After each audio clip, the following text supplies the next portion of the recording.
Depuis quelques années, la Direction générale des impôts s'est engagée dans une politique ambitieuse de transformation digitale de ses services et de ses outils de gestion de l'impôt. Dans cette dynamique, plusieurs plateformes numériques ont été mises à la disposition des usagers clients afin de faciliter l'accomplissement de leurs obligations fiscales. Parmi les réformes majeures engagées figure celle de la facture normalisée qui marque désormais un tournant décisif. Le système de facturation passe du format papier à une version entièrement numérique. Ainsi, conformément aux dispositions de l'article 8 de l'arrêté portant modalité de mise en œuvre du système de facturation normalisée électronique, la facture normalisée électronique, appelée couramment FNE, a été instituée. Monsieur Fofana Adamano Roussoutier, directeur régional des impôts à Bian-Nord 1, chef de l'unité métier de l'équipe projet digitalisation, nous explique les enjeux de cette réforme. Les factures donc qui sortent du système de facturation électronique seront certifiées grâce à la position simultanée de 3 dispositifs. Nous avons d'abord le QR code. Le QR code donc, permet donc, de sécuriser et d'intégrer un certain nombre d'informations de sécurité qui sont sur la facture et qui ramènent au vendeur. Ensuite, nous avons un visuel FNE. Le visuel FNE, c'est un élément de reconnaissance de la facture et qui sera donc vulgarisé au niveau de l'ensemble des consommateurs. Et enfin, le troisième élément de sécurisation, de certification, c'est le format de la numérotation. Format qui va prendre en compte l'année d'édition et qui va prendre en compte la série séquentielle et le compte contribuable du vendeur. Donc c'est un format spécial qui est ajouté aux 2 autres dispositifs, à savoir le QR code et le visuel, va permettre de certifier une facture. Toutes les factures désormais vont porter ces 3 éléments de certification. Depuis le 19 mai 2025, un communiqué officiel de la Direction générale des impôts invite les contribuables à s'inscrire sur la plateforme dédiée à la FNE, accessible via le site internet de la DGI, ainsi que sur ses canaux digitaux habituels. Comment procéder à l'inscription sur la plateforme FNE? L'inscription va se faire en 6 étapes.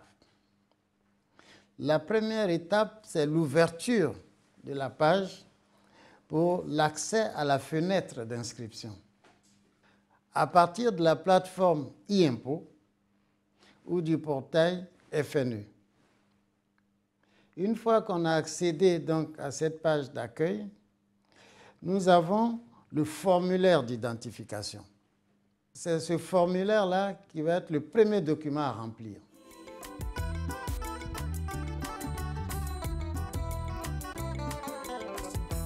Oui, pour la patrie, renonçons à la fraude, mes frères et sœurs, pour le pays. Renonçons tous au Koutia, il faut quitter dans ça. Allez payer vos impôts et faites preuve de civisme. Allez payer vos impôts et faites preuve de civisme.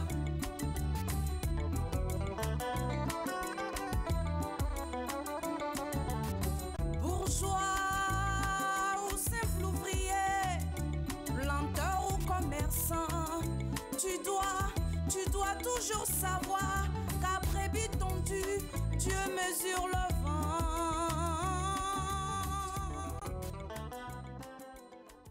Dès la validation, sur le mail qu'on aura inscrit en remplissant nos données, sur ce mail-là, nous allons recevoir le login et le mot de passe.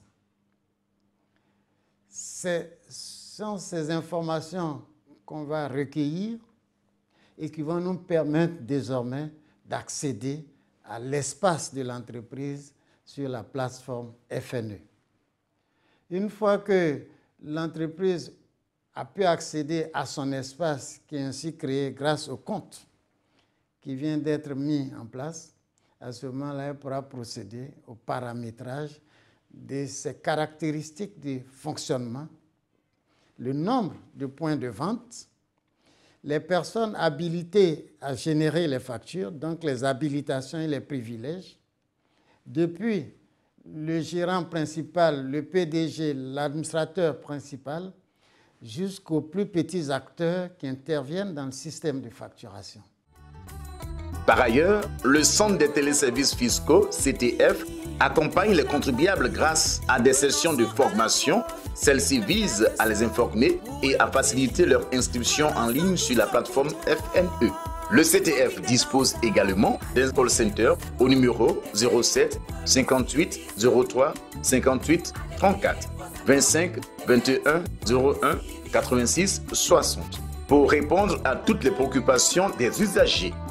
Des adresses e-mail suivantes: info.fne@dgi.gouv.ci et support.fne@dgi.gouv.ci et d'une salle de gestion des incidents pour réagir rapidement à toute situation imprévue.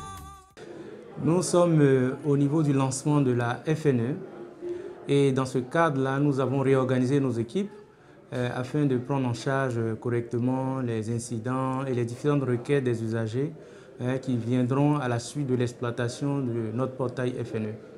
Et en termes de structuration, nous avons prévu 3 équipes. Donc il y a une équipe qui a démarré la formation et nous sommes à plus de 2000 auditeurs formés. Donc nous avons une équipe dédiée à la formation et les formations vont se poursuivre d'ailleurs. Et à côté de l'équipe de formation, nous avons une équipe d'assistance. Et cette équipe d'assistance va prendre les gens en présentiel et sur site également. Et à cet effet, nous avons un véhicule dédié qui est déjà prêt à utilisation. Donc en fonction des incidents majeurs qui vont être signalés ou pour des besoins de déplacement de l'équipe qui se charge de la gestion du projet, en termes d'assistance physique, va se rendre sur le site des entreprises pour les accompagner pour que l'exploitation de la plateforme FNE se fasse le plus aisément possible. Et en termes de prise en charge des incidents qui sont signalés également, nous avons une équipe de call center qui participe aussi à l'équipe d'assistance, qui prend en premier niveau tous les incidents qui vont être signalés. Mais au-delà des incidents, il y a aussi des besoins d'assistance spécifiques. Et donc le call center va s'en occuper à distance par voie de téléphone. Mais au-delà de tout cela, ces incidents-là vont être escaladés si nécessaire. Alors, en termes de difficultés, il faut dire qu'il n'y a pas de point particulier assez important à signaler. Tout se déroule de façon assez fluide. Alors, concernant les difficultés qui ont été remontées, elles concernent essentiellement sur les données de localisation. Et pour ce type d'information, nous avons exigé 3 coupes d'informations. La première paire d'informations qui est demandée concerne les informations cadastrales. Et pour ce qui concerne les informations cadastrales, les entreprises ou les usagers peuvent les trouver sur leur DFE. Donc à partir de la DFE, on peut disposer de cette information. Pour la seconde donnée de localisation, elle concerne les lots et îlots. Et donc cette seconde paire d'informations est disponible sur l'avis d'imposition. Donc à partir de l'avis d'imposition, on peut retrouver ces données-là et les porter sur les champs qui sont prévus dans le processus d'inscription. Les dernières données de localisation concernent les coordonnées GPS. Et pour les coordonnées GPS, il suffira de taper ma position GPS sur Google et elle vous donne les 2 informations clés que nous demandons, notamment la latitude et la longitude. Et donc, une fois que vous disposez de ces informations, vous pourrez entièrement les renseigner lors du processus d'inscription. Alors, on ne demande pas de mettre toutes les informations en même temps. On a dit qu'il est exigé juste un couple d'informations. Donc, soit vous avez les informations cadastrales, soit des données de localisation qui concernent le lot ou îlot, ou vous avez les coordonnées GPS. Donc, vous choisissez un des couples de ces 3 informations et puis ce sera suffisant. Mais si vous avez l'entièreté des données, vous pourrez également les fournir et puis vous passez cette étape d'inscription convenablement.